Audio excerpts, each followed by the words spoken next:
Bonjour et bienvenue dans ce nouveau bulletin de la Cagouille Céleste où je vous présente l'actualité astronomique et astrologique pour la période du 4 au 11 février 2021, soit pour la quatrième phase de la première lune d'hiver, qui débute le jeudi 4 février avec le dernier quartier à 18h36 et s'achève le jeudi 11 février pour la nouvelle lune à 20h05. C'est donc la quatrième phase de la première lune d'hiver. Donc, je partage cette vidéo en deux grandes parties. La première, qu'allons-nous pouvoir voir cette semaine? Qu'y a-t-il à voir cette semaine?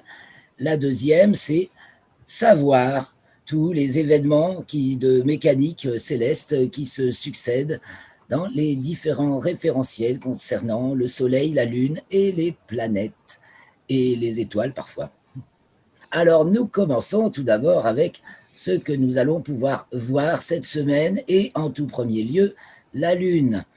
Donc puisque nous sommes en quatrième phase de la lunaison, c'est la période du dernier quartier à la nouvelle Lune.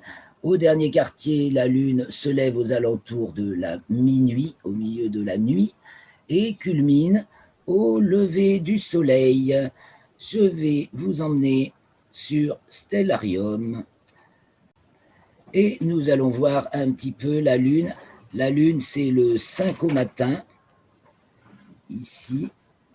À 7h15, elle culmine, vous voyez, au lever du jour. Et si on veut la voir se lever, c'est dans la nuit. Voilà, à 2h15 du matin, la Lune se lève le 5 février à l'est-sud-est. Et on va la suivre de nuit en nuit et de matin en matin. Alors, vous voyez, le 6 à 2h15, elle n'est pas levée. Donc, on attend un petit peu et elle se lève à 3h et des poussières. À 3h25, là où 3h28, elle se lève. Pour chez moi, alors chaque lieu, l'heure diffère un petit peu. Mais faut bien se caler quelque part. Alors, je me cale chez moi, 2 degrés 9 minutes est et 44,34 nord. Donc, si vous êtes à l'est, c'est un peu plus tôt. Si vous êtes à l'ouest, c'est un peu plus tard. Et ça varie aussi entre le nord et le sud. Mais grosso modo, à un quart d'heure près en France métropolitaine, on est à peu près dans les clous. Voilà, peut-être une demi-heure pour ce qui est de Nice ou Strasbourg ou Brest qui sont vraiment très écartés.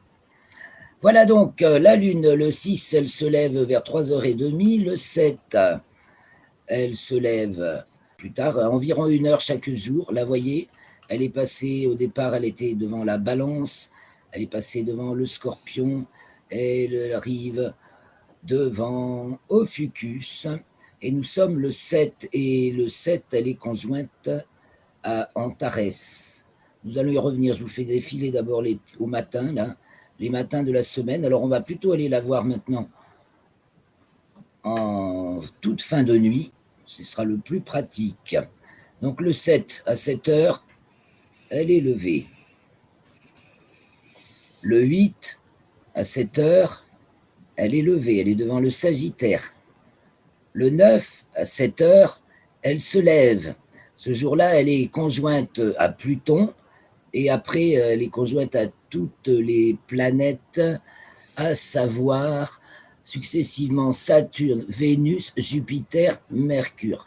Et donc le 10 au matin, c'est le jour du dernier quartier, mais il faut vraiment, je pense qu'il ne sera pas très facile. Vous voyez, il y a Saturne, mais elle est encore invisible. Et la Lune se lève à 7h40 presque, et le Soleil à 8h. Le dernier quartier sera assez délicat, je crois, à remarquer le 10 au matin, car il sera vraiment dans la lueur vive du Soleil. Autant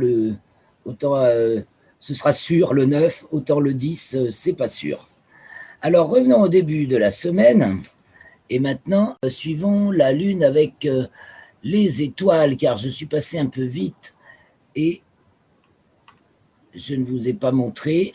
Le 4, bon, c'était le dernier quartier devant la constellation de la Balance. Alors le 6 au matin, donc on va venir 1 heure plus tôt quand même, hein, vers 7h moins le quart. la Lune est conjointe à Antares. Voilà, on voit dernier croissant de Lune, conjoint donc le 6 février au matin, donc samedi 6 février au matin, Lune conjoint Antares du Scorpion, l'étoile alpha de la constellation du Scorpion. Et donc le petit croissant de Lune est juste au-dessus de Antares, le 6 au matin. Et c'est ensuite le 7 au matin, la Lune est devant la constellation d'Ophiuchus. Vous remarquerez d'ailleurs que Antares est tout à l'heure, alors je reviens le 6 au matin, la Lune est conjointe à Antares, l'étoile alpha de la constellation du Scorpion. Elle est donc dans le Scorpion. Mais la Lune, elle est déjà dans la constellation d'Ophiuchus. Vous voyez, à cause de la découpe des constellations que je peux vous montrer un peu vite fait. Voilà. La Lune arrive devant Ophiuchus, la constellation du Scorpion, ce qui dépasse à notre latitude nord, est une bande très étroite, et c'est là que passe le Soleil. Après, il passe devant Ophiuchus. C'est ça l'histoire de la 13e constellation du zodiaque. C'est parce que cette découpe a été faite comme ça il y a un siècle à peu près, qu'il n'y a pas lieu de parler de 13e signe. Il ne faut pas confondre les signes et les constellations du zodiaque.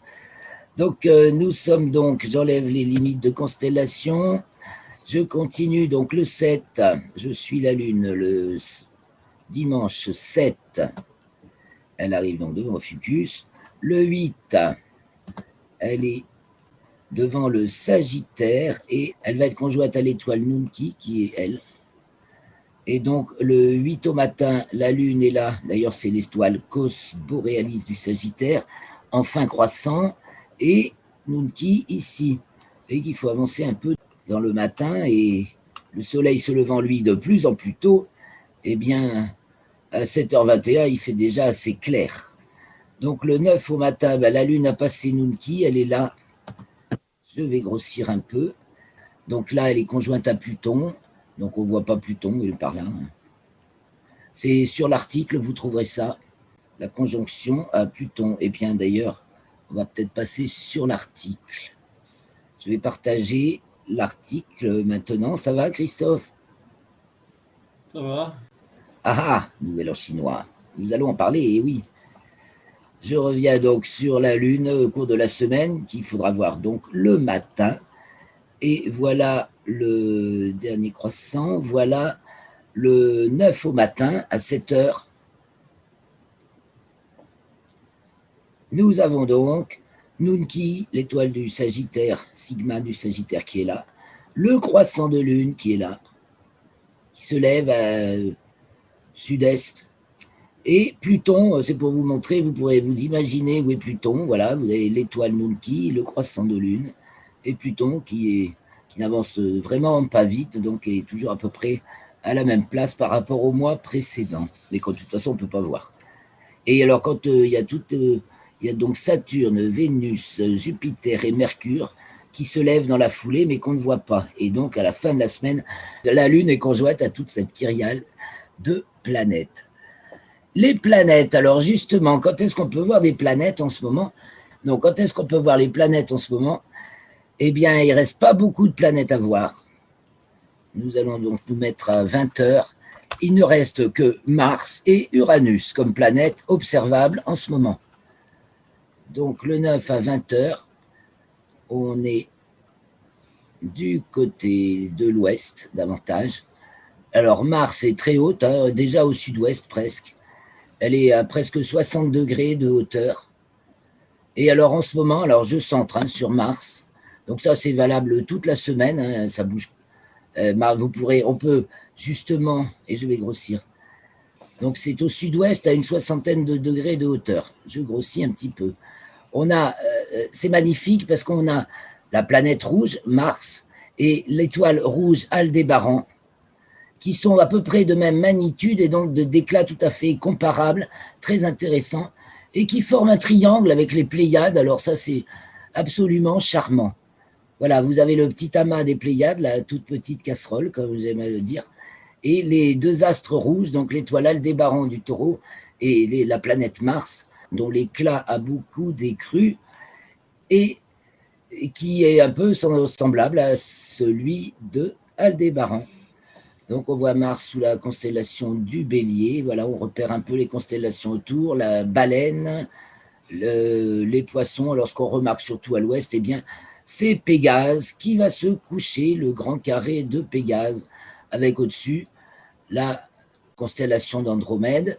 Et c'est le moment de repérer, de localiser la fameuse galaxie d'Andromède, voyez, qui se trouve là.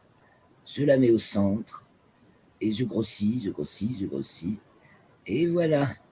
Ça se voit, ça se devine à l'œil nu par un ciel bien sombre. C'est le seul objet du ciel extérieur à notre galaxie que l'on puisse deviner à l'œil nu. Dans un ciel bien noir, sa tache lumineuse est immanquable en fait.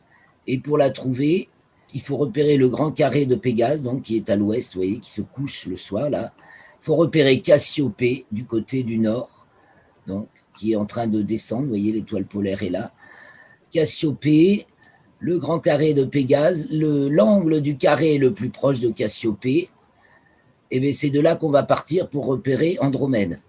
On prend l'angle du carré, il y a une étoile, deux étoiles qui sont sensiblement en même distance. On tourne à droite, angle droit, et il y a une étoile et deux étoiles qui sont de plus en plus faibles. Et en fixant la petite étoile, la deuxième petite étoile, eh bien la lueur de la galaxie apparaît dans notre œil. Il vaut mieux faire comme ça, c'est-à-dire on vise l'étoile et la lueur de la galaxie s'imprime dans notre œil, c'est la vision décalée. C'est comme ça qu'on parvient à voir les objets les plus faibles avec les bâtonnets. Notre œil est fait de cônes et de bâtonnets.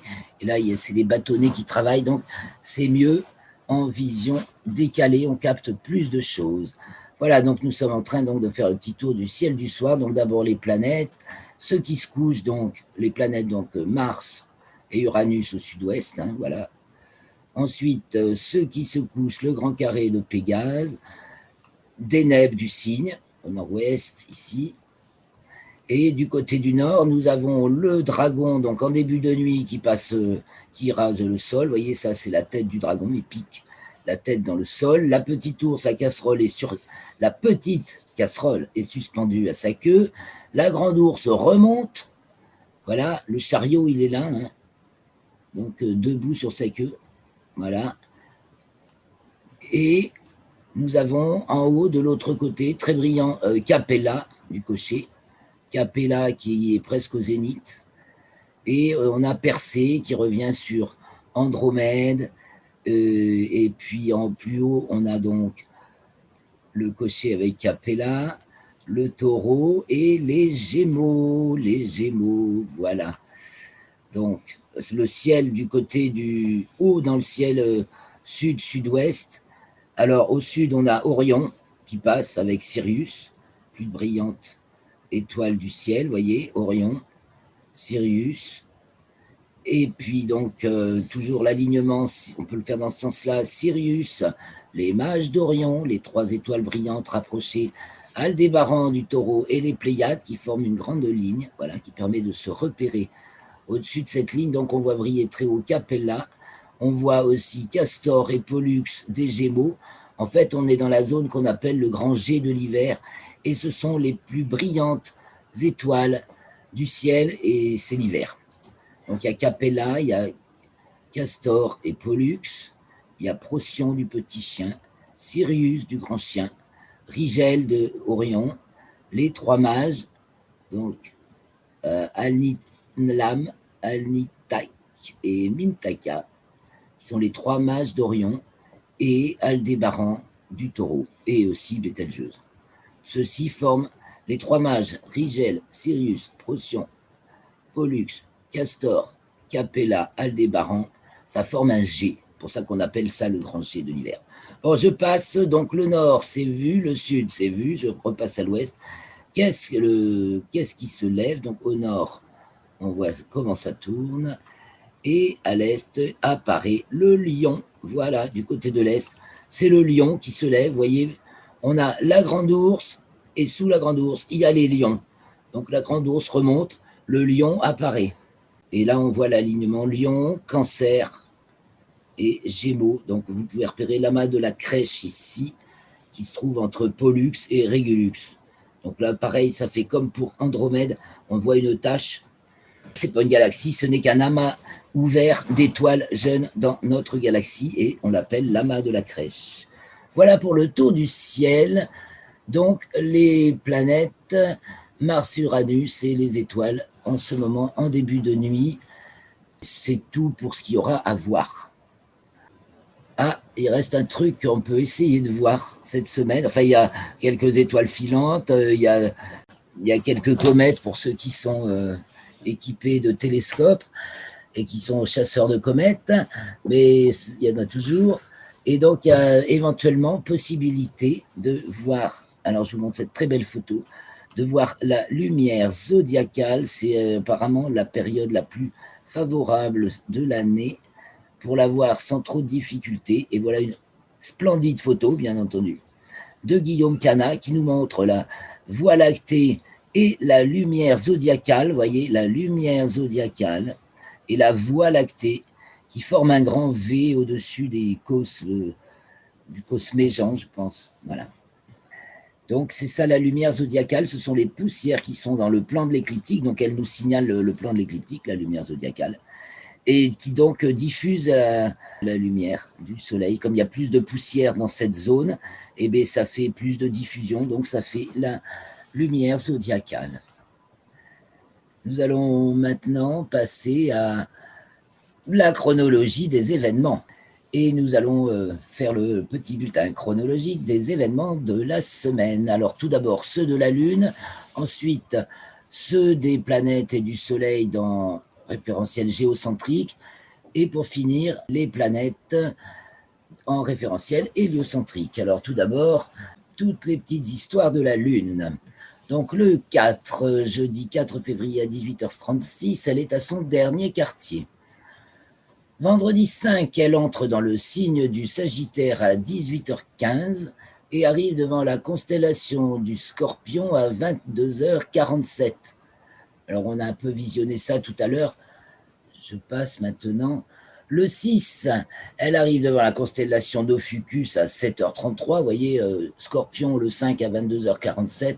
Ophiuchus le 7 à 7h33. Elle passe environ 8 heures devant la constellation du Scorpion. Quand c'est le Soleil, lui, il y passe à peine 8 jours. Et puis après, c'est devant Ophiuchus. Donc le 6, elle arrive devant la constellation d'Ophiuchus à 7h33 et elle est conjointe à l'étoile Antares du Scorpion à 11h28, qu'on a vu tout à l'heure. Le 7, elle est à son nœud descendant à 1h29. À 6h56, elle sort des limites zodiacales. Elle passe à sud. Elle descend en dessous de 23 degrés 26 minutes de déclinaison sud, donc. À 15h54, elle arrive devant la constellation du Sagittaire et à 21h31, elle entre dans le signe du Capricorne, le 7 février. C'est donc lundi 8 février, elle est à sa déclinaison minimale à 16h31, donc hors limite zodiacale, 24 degrés 27 minutes sud. Et elle est conjointe à l'étoile Nunki du Sagittaire, on l'a vu tout à l'heure, qui marque le 13e degré du signe du Capricorne. Elle est donc conjointe à Nunki à 19h24, et toujours quand elle est proche de Nunki, elle est proche de sa déclinaison minimale. Le 9, elle est conjointe à Pluton à 18h21. Ah oui, alors je recommande de regarder le dernier croissant le 9 au matin, et sinon, théoriquement, c'est le 10 au matin. Mais donc, le 9 au matin, regardez le croissant de lune à 7h. Et le soir à 18h21, la lune est conjointe à Pluton.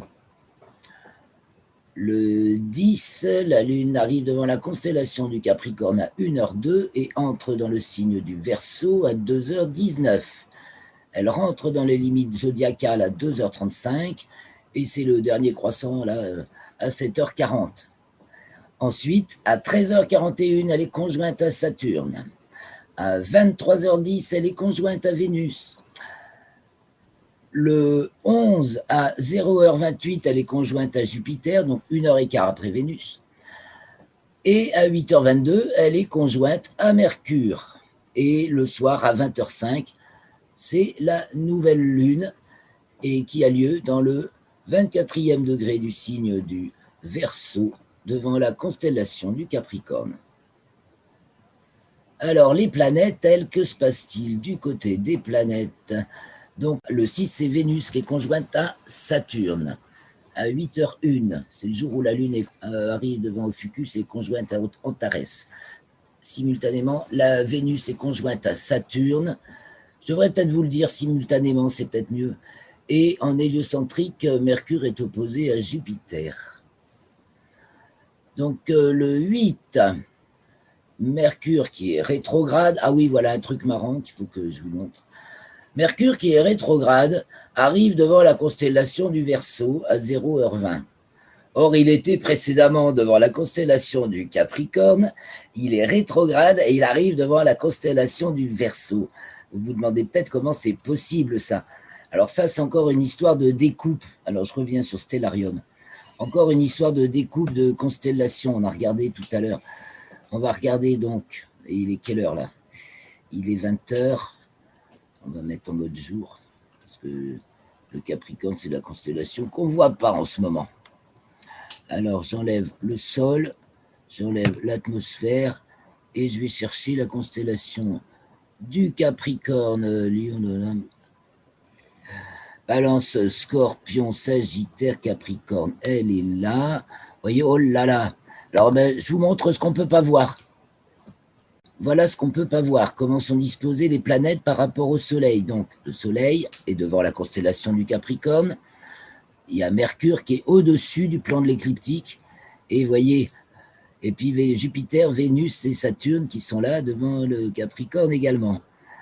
Ici, nous avons l'étoile Deneb Algédi qui rentre dans le champ du coronographe Lascaux C3. D'ailleurs, je crois que c'est du 6 au 20. Du 6 février au 20 février, cette étoile, bien sûr, le Soleil est à côté, et elle passe dans le champ du coronographe Lascaux C3 qui observe le Soleil en occultant le disque solaire. Donc, vous voyez, le Soleil va être par là. Elle y est là. Elle y est. Bref, je reviens sur Mercure, donc, puisque le truc que je voulais vous montrer, c'est comment ça se fait que Mercure, qui est rétrograde, vous voyez, on peut la suivre de jour en jour. Alors, le 8, donc elle était... Quand ça va vers la gauche, quand ça va par là, c'est direct. Hein, et quand ça va par là, c'est rétrograde. Donc là, voilà, on va partir du 4. Le 4 février, Mercure est devant la constellation du Capricorne. Vous voyez les limites là. Et donc elle est rétrograde, hein, elle va en marche arrière. Elle. Le 5, elle est dans la constellation du Capricorne. Le 6, de constellation du Capricorne. Et le 7, elle arrive devant le Verseau. Le 8, elle est devant le Verseau. Or, vous voyez comment c'est découpé. Ça, c'est le Capricorne et ça, c'est le Verseau. Le Verseau chevauche largement le Capricorne, en fait. Donc, mais c'est des découpes totalement arbitraires. Et Mercure est en forte latitude nord. Elle atteint sa latitude maximale cette semaine aussi. C'est d'ailleurs le 10 en géocentrique et le 8 en héliocentrique. Elle atteint sa latitude maximale. Et en géocentrique, elle est à plus de 3 degrés au-dessus du plan de l'écliptique. Alors, tout ceci faisant, ben voilà, elle rétrograde devant le Verseau, c'est très marrant. Et quand elle reprendra son mouvement direct, elle va revenir en Capricorne. C'était pour montrer ça. Et qu'est-ce qu'il nous reste à voir? Qu'est-ce que je ne vous ai pas dit? Ben, c'est que ce jour-là, en plus, et oui, c'est le jour de ça, si j'y reviens, c'est le 8, donc le jour de sa conjonction inférieure. Voilà, ce jour-là, les conjointes au Soleil, c'est la conjonction inférieure de Mercure qui advient à 13h36. En héliocentrique, ça revient à une conjonction Mercure-Terre vue du Soleil. On a un alignement Soleil, Mercure, Terre. Donc, Mercure est devant le Soleil pour nous. Et des fois, ça arrive, quand elle est en forte latitude nord, elle ne risque pas de passer devant le Soleil. Mais rappelez-vous, le 11 novembre 2019, Mercure est passé devant le Soleil. C'était une conjonction inférieure. Dans le plan de l'écliptique, elle se trouvait proche de son nœud. Et donc, ça nous a fait un passage de Mercure devant le Soleil. Mais là, ce n'est pas du tout le cas. D'abord, elle s'amuse à nous prendre la tête devant les constellations. Elle est en conjonction inférieure et donc au périgée, puisque quand elle est en conjonction inférieure, elle est au périgée à peu près en même temps. Et qu'est-ce qui nous reste? C'est Vénus aussi, qui fait des tas d'événements cette semaine, puisqu'elle est conjointe à Saturne le 6 et conjointe à Jupiter le 11. Et que la Lune nous actualise tout ça justement pour la toute fin de lunaison. La Lune actualise ces conjonctions planétaires, Vénus, Saturne, Jupiter et Mercure qui arrivent. Il faut remarquer aussi que le 9, donc la Lune est conjointe à Pluton, et en héliocentrique, Vénus est conjointe à Pluton. C'est toujours intéressant aussi à remarquer. Voilà, qu'est-ce que je voudrais encore vous dire auquel je n'aurais pas pensé. On va parler un petit peu du Nouvel An chinois, parce que cette nouvelle lune est celle du Nouvel An chinois. Donc, nous étions dans l'année... Eh oui, la nouvelle lune en Verseau, logiquement, c'est celle du Nouvel An chinois.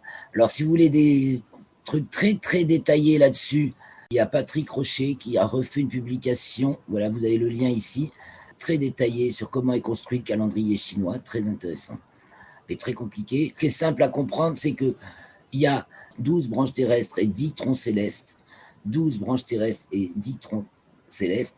Les branches terrestres correspondent aux heures, donc d'abord c'est la deuxième heure, et ensuite ça a été associé au signe du bœuf, et donc c'est l'année du bœuf ou buffle, associé au 8e tronc céleste qui représente le métal des 5 phases et le yin. Nous étions dans l'année du rat de métal yang, donc on reste encore en métal, on est dans une année de métal yin, mais maintenant on est avec le bœuf ou le buffle. Et c'est une année commune de 12 mois lunaires, parce que dans le calendrier chinois, des fois il y a des années de 13 lunes, comme l'été, celle qui vient de s'achever. Et l'année suivante commencera le 31 janvier 2022 et ce sera l'année du tigre d'eau Yang. Alors, je vous souhaite un très bon nouvel an chinois. Vous avez la semaine pour vous préparer. Magnifique photo de lever de soleil. Ah oui, c'est extraordinaire. Toutes ces couches de soleil sont dues justement aux couches de température. Une couche de chaud, une couche de froid, une couche de chaud, une couche de froid. Ça a donné ça. Et on voit le rayon vert en plus, un petit peu de rayon vert.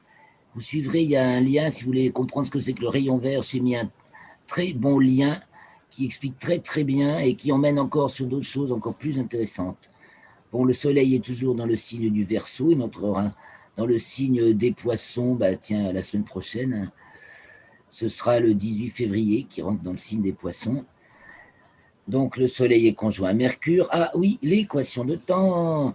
On arrive au maximum positif de l'équation de temps. Donc, plus 14 minutes et 12 secondes, ça veut dire qu'en fait, le midi vrai se produit 14 minutes et 12 secondes plus tard que le midi moyen à votre méridien. Chacun a son méridien. Pour moi, chez moi, ou même méridien que Paris d'ailleurs, le midi vrai, oui, il est à -9, on est à 9 minutes est. 9 minutes de temps est, ça fait 2 degrés et 15 minutes à peu près.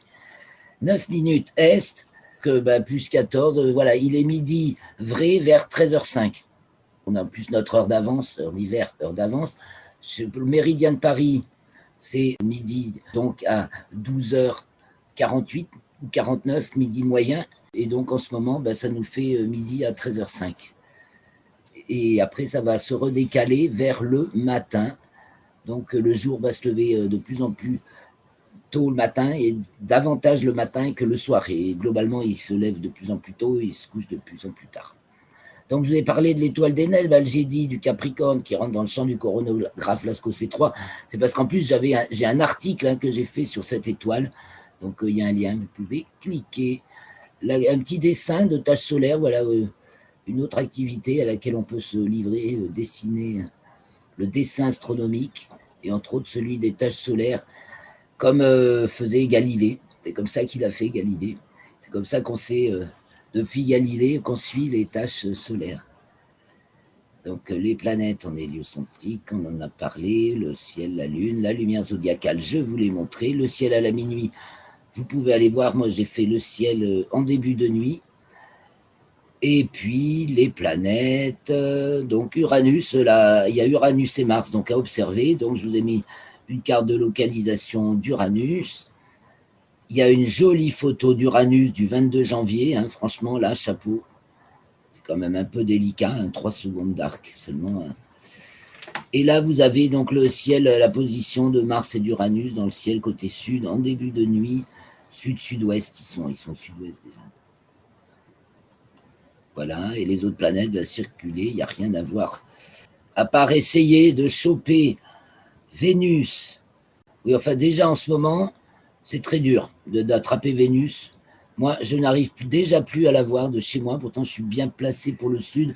Bon, le ciel est moche en ce moment, alors on ne peut pas dire si c'était limpide. Peut-être. Théoriquement, jusqu'au 11 février, hein, le 11 février, on peut théoriquement la voir avec Jupiter dans un ciel excellent, un horizon parfaitement limpide, avec des jumelles. On peut arriver à voir Vénus et Jupiter, que les extrêmement rares chanceux qui pourront voir ça pourront prendre des photos, j'espère, ou en témoigner. Vous voyez, alors c'est la dernière occasion de voir Vénus. Après, elle va s'absenter pendant 3 mois. Elle va passer en conjonction supérieure. Et c'est la toute première occasion de voir le nouveau Jupiter, puisqu'il était conjoint au Soleil le 29 janvier. Il réapparaît dans le ciel du matin. Saturne aussi d'ailleurs, mais elle brille moins fort que Jupiter. Elle, on ne la verra à l'œil nu qu'à la fin du mois. Par contre, c'est plus facile, Vénus et Jupiter, ouais, depuis les tropiques, beaucoup moins de problèmes. Parce que sous les tropiques, vous voyez, l'écliptique est toujours pratiquement verticale. Donc le Soleil est en dessous, et dans le même laps de temps qu'il met à se lever chez nous, eh bien, il est encore bien en dessous, tandis qu'il se lève d'un seul coup, n'est-ce pas, sous les tropiques. Donc tant qu'il est en dessous, on peut voir ce qu'il y a au-dessus. Donc sous le tropique du Cancer, ici, et sous le tropique du Capricorne, c'est encore mieux. Voilà, il fait encore plus sombre. Vous voyez, l'inclinaison, on est passé, vous avez vu, tropique du Cancer, l'angle fait, l'écliptique est penché comme ça, Saturne était par là. Tropique du Capricorne, l'écliptique est penché par là. C'est pourtant toujours même orientation. Hein. Et Saturne est par là. Voilà, toutes ces petites choses que j'avais préparées à vous montrer. Une photo du sol de Vénus par la sonde Magellan avec un rappel sur cette sonde qui a été une des rarissimes à aller explorer le sol de Vénus avec un radar parce qu'il y a trop de nuages, on ne voit rien. Et photo de la comète M3 Atlas. Alors bah oui. Je savais qu'il fallait que j'aille jusqu'au bout parce que c'est quand même cette semaine, nous avons la première mission des Émirats arabes qui arrive en orbite autour de Mars le 9 février. Et le 10 février, c'est la mission chinoise Tianwen-1 qui se met à son tour en orbite autour de Mars. Elle va tourner 2 mois et elle cherche un endroit pour se poser son petit robot. C'est une mission complète. Oui, c'est ça. Tandis que la mission Oprobe va cartographier Mars. C'est une première mission et ils se mettent en orbite autour de Mars et ils vont observer. Donc, il y a les articles qui sont liés. Et bien sûr, les Américains arrivent aussi. Mais eux, on ne sait pas quand est-ce qu'ils se mettent en orbite, mais on sait que Persévérance va se poser le 18 février. Très important. Donc, vous avez plein d'articles. Donc, il va y avoir le robot des Chinois et le robot des Américains. Mais les Américains se posent de suite. Les Chinois vont tourner un petit peu pendant 2 mois, je crois, avant de définitivement arrêter leur lieu d'atterrissage. C'est pas le bon mot, mais on dit quand même atterrissage finalement sur un sol dur. D'amarrissage. On a bien dit alunissage pour arriver sur la Lune, sur le sol lunaire. Amarcissage, c'est moche. Et là, pour ceux qui veulent jouer à, c'est pas Où est Charlie, mais là, c'est Où est Curiosity. Sur cette photo, voilà, on peut localiser Curiosity et ses traces. Et en fait, c'est une image obtenue en 2013 par la sonde Mars Reconnaissance Orbiter. Donc voilà, c'est un petit jeu. C'est pour ceux qui disent qu'on n'y va pas. Et voilà, et rappel aussi des missions de la Chine, Chang'e 4 qui toujours sur la face cachée de la Lune, Chang'e 5 a fait son expé express pour recueillir des échantillons de sol lunaire en début décembre, et bon, qui prépare une deuxième mission du même genre, Chang 6. Et bien voilà pour ce bulletin.